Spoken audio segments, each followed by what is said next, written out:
اعوذ باللہ من الشیطان الرجیم بسم اللہ الرحمن الرحیم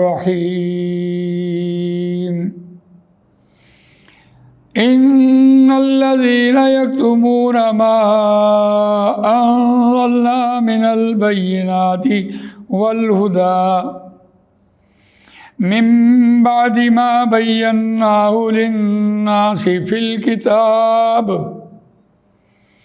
اولئک یلعنہم اللہ ویلعنہم اللائنون۔ آمنت باللہ صدق اللہ العظیم۔ رب اشرح لی صدری ویسر لی امری واحلل عقدۃ من لسانی یفقہوا قولی۔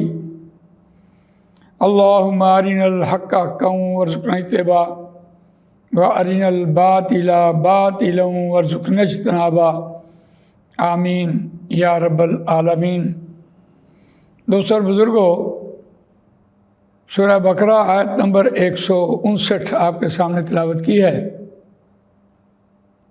اور یہ دوسرے پارے کا تیسرا رکوع زیر مطالعہ ہے۔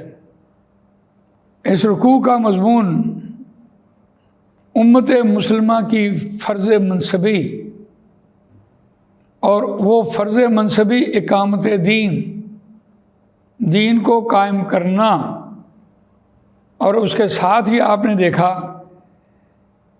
کہ مرکزی عبادت گاہ اس کو بتوں سے آزاد کروانا، اور یقیناً یہ کام نبی اکرم صلی اللہ علیہ وسلم نے فتح مکہ کر کے یہ کام مکمل کیا، اور یہود نے اس کو نہیں کیا۔ اور پچھلی آیت میں ذکر کر چکا کہ انہوں نے صفا مروہ کو کیوں نہیں آزاد کروایا، کیونکہ وہاں بت پڑے ہوئے تھے اور ان کی دشمنی تھی حضرت اسماعیل علیہ السلام سے، کیونکہ وہ حضرت ہاجرہ میں سے تھے، اور یہ یہود جو ہیں یہ حضرت سارہ میں سے تھے۔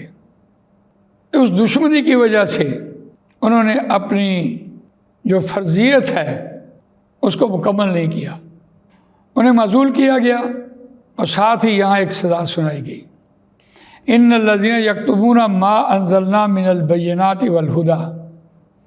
آیت کا روان ترجمہ سنیے، بے شک وہ لوگ یکتمون جو چھپاتے ہیں، ما انزلنا جو ہم نے نازل کیا یا جسے ہم نے نازل کیا، من البینات بینات میں سے، واضح روشن نشانیوں میں سے، والہدی اور ہدایت یعنی قرآن مجید۔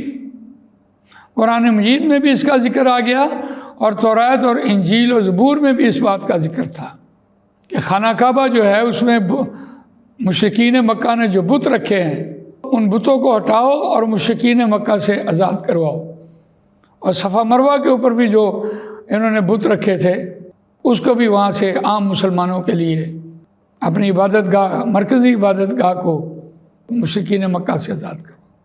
سوال یہ ہے کہ یہ نبی اکرم صلی اللہ علیہ وسلم نے مشرکین مکہ سے آزاد کروایا اور وہاں بتوں کو توڑا، اور آج امت مسلمہ کے لیے یہ جو کام ہے کہ مشرکین مکہ سے خانہ کعبہ کو آزاد کرواؤ تو ہو چکا۔ اب جو قرآن کہتا ہے کہ بے شک وہ لوگ جو چھپاتے ہیں جو ہم نے نازل کیا بینات اور قرآن مجید میں، من بعد ما بیناہ للناس، اس کے بعد کہ ہم نے بیان کیا ہے اسے واسطے لوگوں کے کتاب میں۔ اور یہاں اہمیت دی گئی ہے کہ قرآن مجید میں جو احکامات نازل ہوئے ان کو نافذ کرنا ہے، تب کہیں جا کر اسلام نافذ ہوتا ہے۔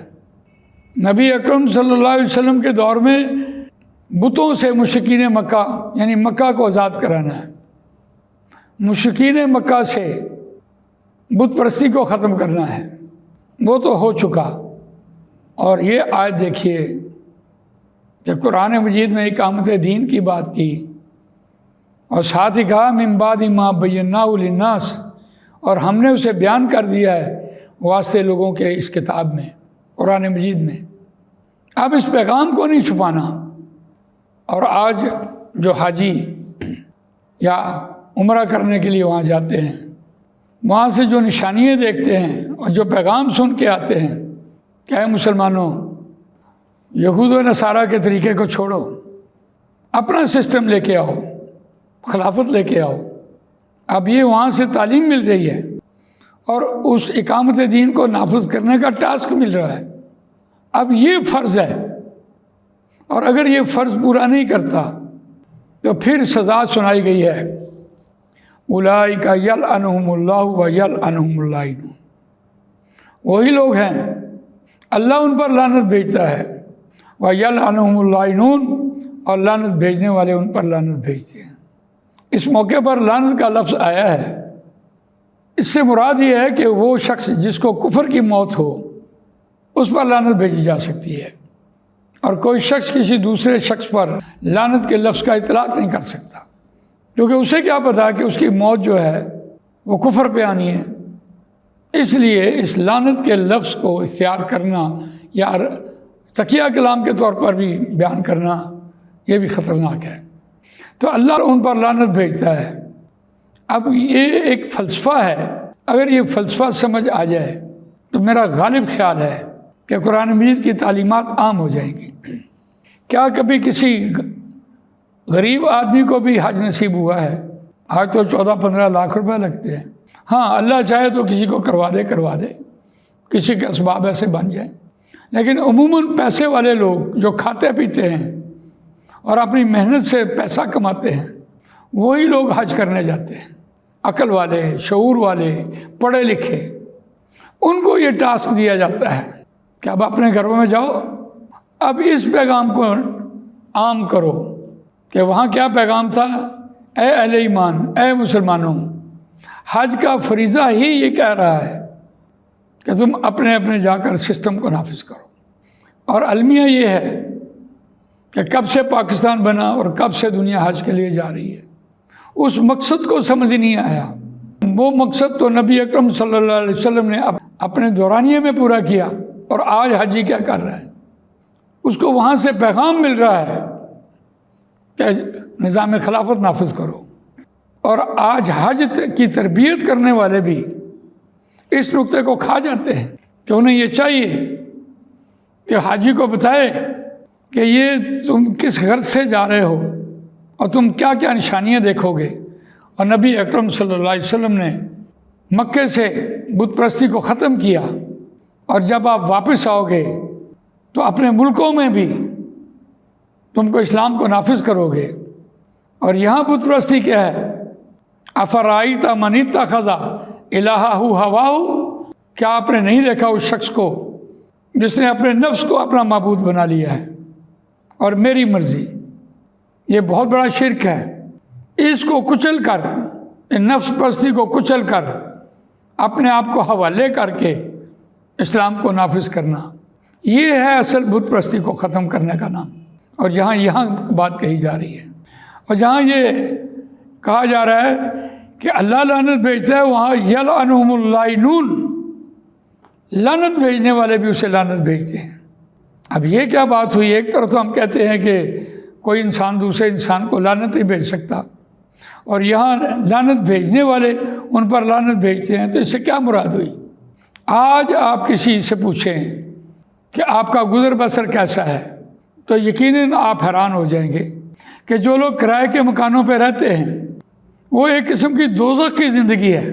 ہر 20ویں دن کرایہ سر پہ آ گیا، اور کرایہ مالک مکان بھی ان کو زیادہ دیر اپنے پاس نہیں رکھتا، کہیں یہ مالک ہی نہ بن جائیں، کہیں ان کے ساتھ دوستی نہ زیادہ ہو جائے، کہیں ہمارا کرایہ ہی نہ کھا جائیں۔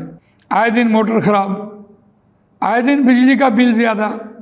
چلیے یہ تو اور بات ہے، تو زندگی جو جیرن ہو گئی۔ کسی شخص کی فرض کیجئے 1 لاکھ تنخواہ ہو اور اس نے 1 لاکھ میں اپنا بجٹ بنایا ہو، جبکہ وہ 1 لاکھ بہت کم لوگوں کی ہوتی ہے۔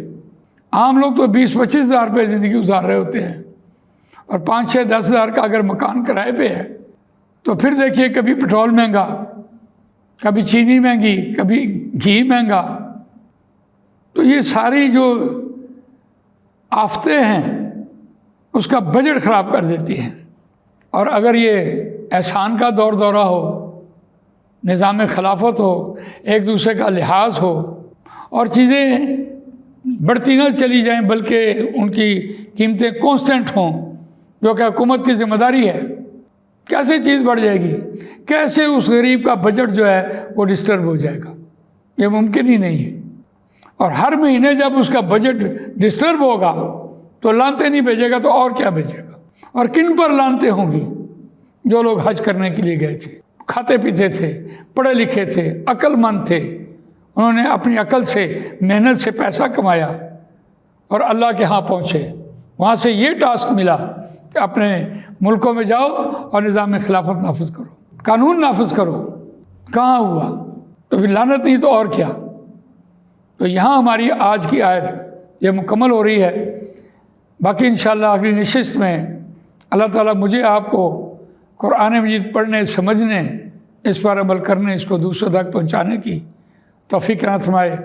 سبحانک اللہم و بحمدک، نشہد ان لا الہ الا انت، نستغفرک و نتوب الیک۔